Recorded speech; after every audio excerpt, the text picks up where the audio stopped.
Salut à tous, deuxième semaine d'absence, c'est le doublé pour Julie après la grippe, le mal de dos et non, pour ceux qui s'en étaient inquiétés en commentaire, elle ne s'est pas fait mordre par un Walkers. En attendant, on avait quand même un épisode à regarder et il y a beaucoup de choses à dire avant le grand combat final et ce dernier épisode de la saison 8, Negan devait balayer devant sa porte et comme d'habitude, il l'a fait avec brio. Un épisode centré sur le pouvoir et sur la trahison surtout, et ça fait mal. Et là, tu mets ta chanson, je te dirai quel passage. Mais je le sens, je le sais, je le suis, il se fout de moi. Mais viens, arrête.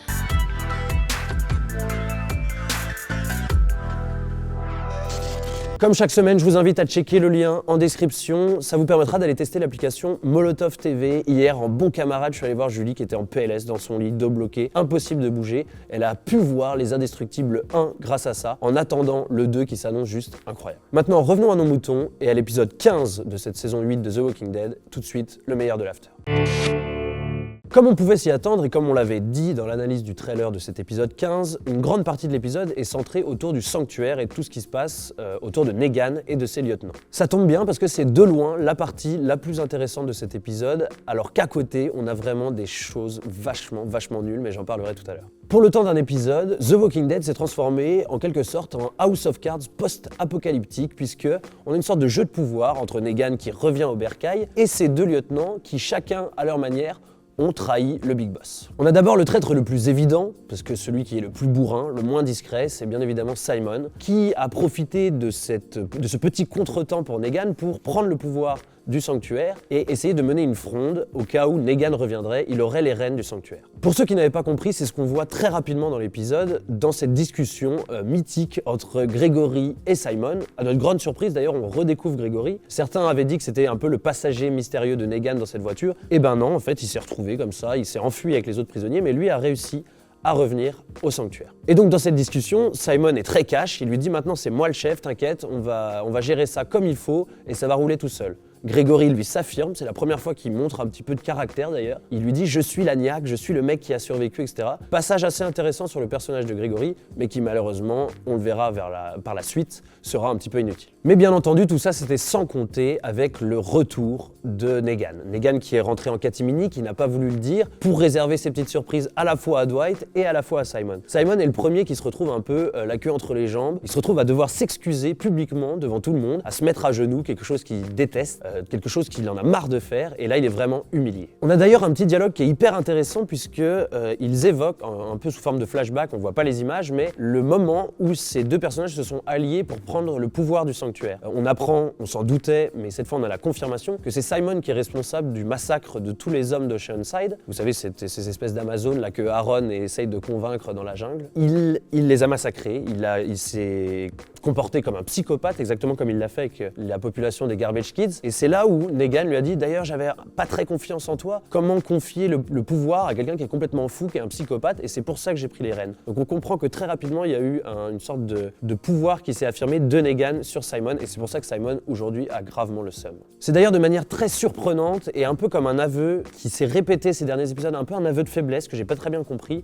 Negan pardonne entièrement à Simon sa tentative de prise de pouvoir, son putsch, et il lui dit bon allez on continue, etc. Il lui redonne une chance. À ce moment-là, on se dit putain mais Negan est complètement con, pourquoi il fait ça? Il a eu l'habitude de punir les gens qui s'égarent du droit chemin, ou en tout cas de son chemin. Et là, il donne une chance à Simon, ce qui est quand même pendant le déroulé de l'épisode, on se rend compte qu'en fait ça peut gravement se retourner contre Negan. Heureusement, Dwight choisit son camp, d'ailleurs très bon move, et décide de trahir Simon en racontant tout à Negan, et là, forcément, la sanction est immédiate. Alors maintenant, traitons la question de la mort de Simon. C'était une mort qui était annoncée par beaucoup d'entre vous d'ailleurs en commentaire. Moi aussi, je pensais qu'il allait pas survivre à cette saison. Je trouve que sa mort est vraiment pas au niveau du personnage qu'il a été. Ok, on nous offre un duel à l'ancienne, pourquoi pas?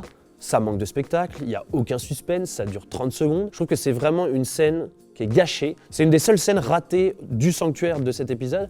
C'est vraiment dommage qu'un des personnages emblématiques, en tout cas de cette saison 8, disparaisse de cette manière. Le seul plan qu'on retiendra au final, et ça pour le coup c'est un clin d'œil assez amusant, c'est de voir Simon à la fin de l'épisode en walkers complètement dingues. C'est la fin d'une époque dans cette saison 8 de The Walking Dead. Toutes les séquences et les passages avec Dwight sont clairement les plus réussis de l'épisode. Ce qui en fait des séquences réussies, c'est qu'on sent venir le truc. Il y a anguille sous roche, comme on dit, et comme j'aime bien le dire avec ces expressions bien françaises qu'on adore. On voit infuser le caractère mielleux, faussement mielleux de Negan, qui arrête pas de féliciter Dwight, qui lui donne des responsabilités, qui le félicite d'avoir trahi Simon et donc d'avoir permis de découvrir la supercherie.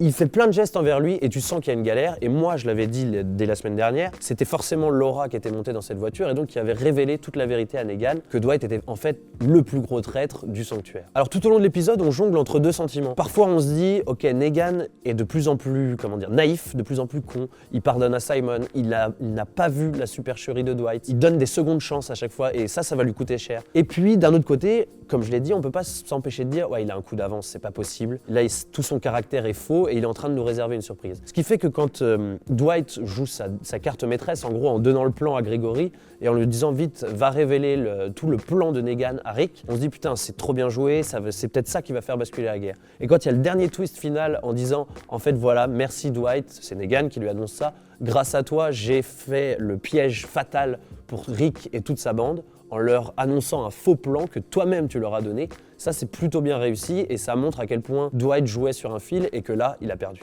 La conclusion de tout ça, c'est que c'est l'enfer pour un de mes personnages préférés de cette saison 8. Dwight est dans de sales draps, surtout qu'il y a un côté très pervers qu'on adore chez Negan, mais qui est quand même diabolique, c'est qu'il ne va pas le tuer, il va l'utiliser d'une manière ou d'une autre. Il lui a dit ce sera beaucoup plus drôle de t'utiliser autrement que de te tuer, c'est bien trop digne de te tuer.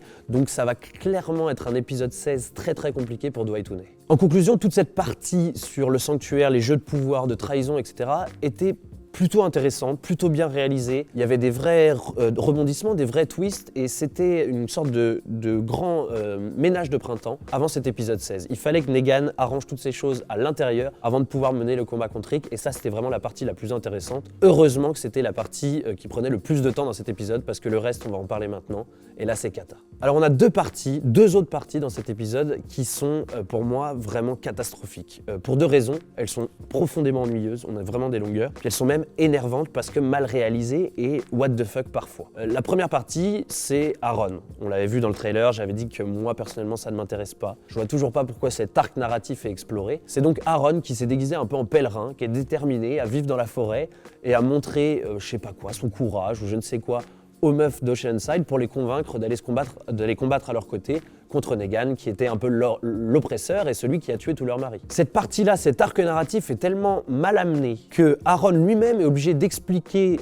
comme s'il regardait face cam les téléspectateurs, est obligé d'expliquer pourquoi il est là, pourquoi il fait ce plan. Ça donne une scène ridicule où il est allongé dans la boue, il titube et il nous explique en bégayant « Ouais, je suis là parce que c'est moi qui devais rester et tout ». On s'en fout. Aucun intérêt et je vois pas en quoi les meufs d'Oceanside vont faire basculer ce combat. Aucun intérêt, nul à chier. Le seul truc qu'on aurait pu kiffer, et je l'avais vu dans vos commentaires aussi dans l'analyse du trailer la semaine dernière, c'est que justement on ait un retour méga surprise de If, le personnage qui a disparu le plus subitement de l'histoire des séries et que tout le monde réclame. Si lui était venu au secours de Aaron, là on aurait eu un peu un truc surprise et intéressant, parce que c'est un personnage que j'aimerais voir creuser If.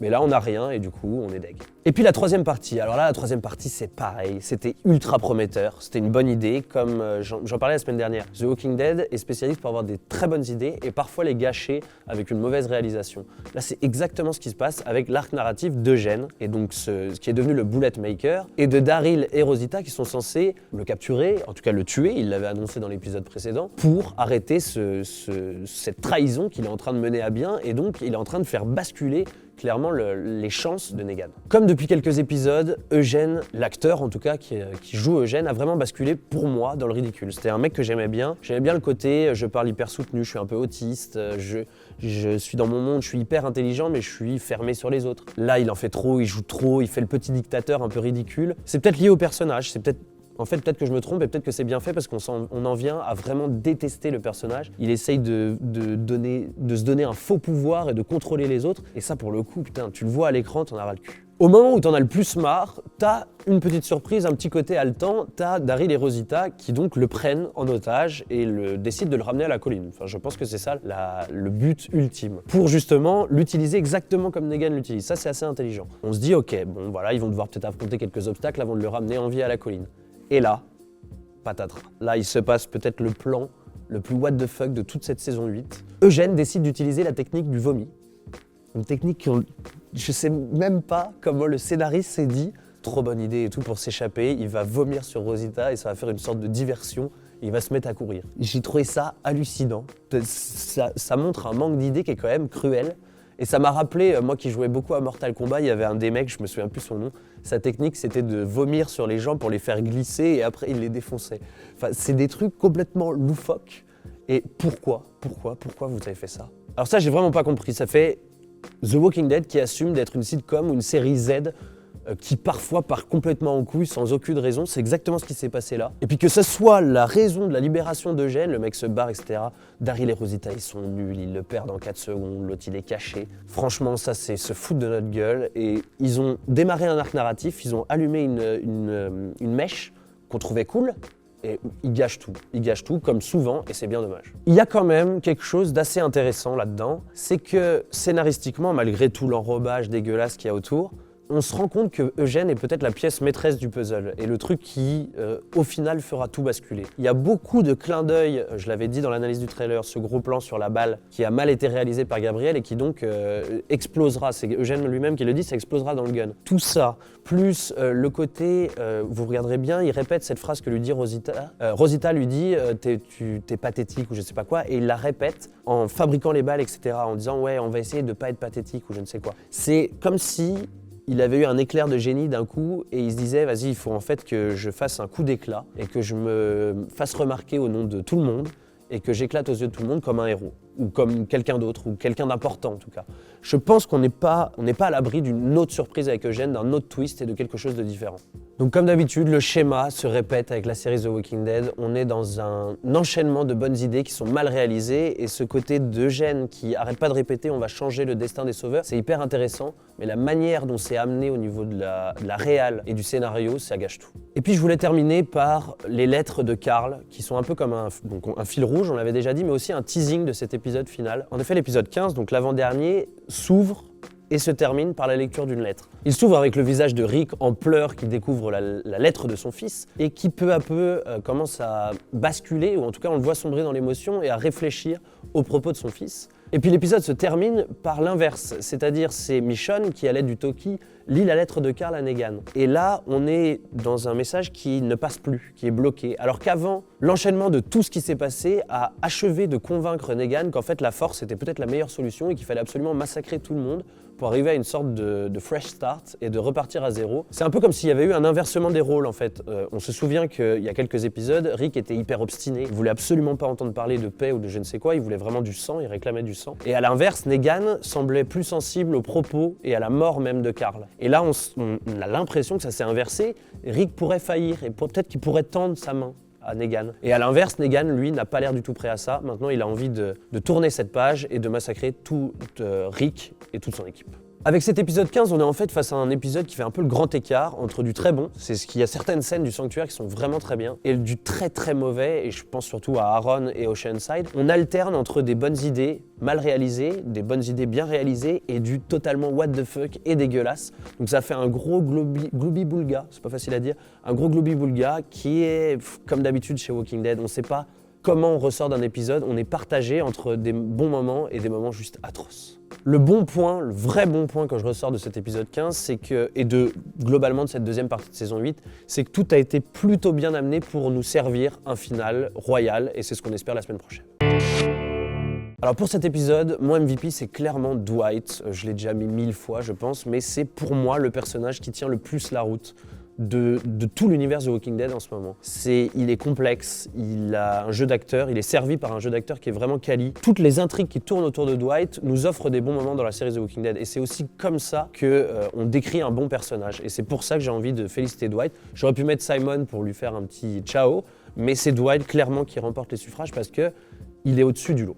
Alors la semaine dernière, j'ai réussi à perdre en étant tout seul puisque j'avais choisi Morgan et je vous avais quand même confié le MVP de Jus qui était Rick. Vous avez tous voté Rick. Bon bah cette semaine, je me fais pas chier, j'en mets qu'un, c'est Dwight, donc votez Dwight et comme ça je gagne. Alors cette semaine, peu de théories à se mettre sous la dent pour une simple et bonne raison, c'est qu'on va faire, comme à la fin de la mi-saison, une grosse vidéo bilan avec Valou où on aura l'occasion de traiter de toutes les théories notamment pour la saison 9. Juste une petite théorie comme ça en sucrerie, j'ai vu notamment que vous l'aviez beaucoup mis en commentaire de la précédente vidéo, ce serait le potentiel retour de Sherry qui est la femme ou l'ex-femme, enfin on ne sait pas trop leur situation maritale, de Dwight, qui serait en fait de retour pour faire ce fameux lien entre Dwight et Daryl. On sait que Daryl est très méfiant vis-à-vis de Dwight, et comme c'est elle qui est responsable de la libération de Daryl, elle pourrait justement lier les deux personnages en accordant la confiance de l'un à l'autre. Ça pourrait être un personnage qui peut avoir son importance et qu'on aimerait bien retrouver parce qu'elle aussi a disparu un peu comme ça, sans prévenir et sans aucune raison viable dans la série. Alors pour cet épisode, j'ai mis la note de 3 sur 5. J'ai failli mettre 2,5, mais je me suis dit non, en fait, les moments au sanctuaire certains moments étaient tellement fous, tellement intéressants au niveau du scénario et de quelle manière ça faisait avancer la série que, allez, j'ai mis 3 sur 5. Mais à côté de ça, en parallèle de tout ce qui se passe au sanctuaire, c'est vraiment cata, c'est illogique, c'est mal fait et c'est dommage parce que c'est plein de mèches allumées qui sont en fait des pétards mouillés et du coup ça nous gâche un peu le plaisir. Espérons que cet épisode 16 soit au niveau et qu'on ait ce grand final tant attendu. J'ai juste une petite peur qui est grandissante et que j'ai vu aussi sur certains réseaux sociaux, vous étiez un peu d'accord avec moi, c'est que et si en fait l'affrontement entre Rick et Negan ne prenait pas fin à cette fin de saison 8, ce serait quand même dramatique parce qu'on nous l'aurait préparé et non, on n'aurait pas le grand final, c'est une peur que j'ai. Voilà, c'est tout ce qu'on pouvait dire de cet avant-dernier épisode de la saison 8 de The Walking Dead. N'hésitez pas à nous dire en commentaire ce que vous en avez pensé, si vous avez des théories, d'autres personnages préférés dans cet épisode, et si comme moi vous avez trouvé qu'une bonne moitié de cet épisode était quand même catastrophique. Allez faire un tour sur l'application Molotov TV, le lien est toujours en description, il n'a pas bougé. Allez faire un tour aussi sur nos réseaux sociaux, Facebook, Instagram. On s'est lancé sur Instagram, on va cartonner, on va retourner le game.